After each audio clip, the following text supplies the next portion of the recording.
Well, the Atlas is a very impressive effort. There's no question about that. And I just have to say this is an idea whose time has definitely come.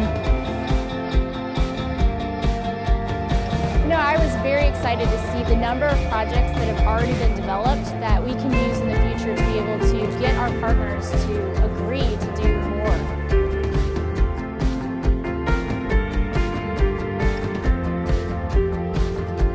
We have a lot of opportunity to bring multiple purposes together to serve a greater good.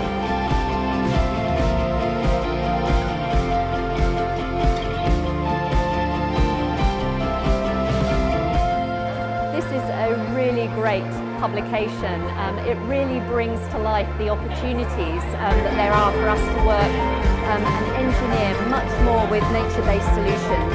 We've long known that nature offers really effective flood risk and environmental benefits, and to be able to integrate solutions with nature, I think it's the way forward. But the truth is, when you can show somebody a picture and a few words on the benefits that can be gained in many different areas, that's the benefit of having a book like this.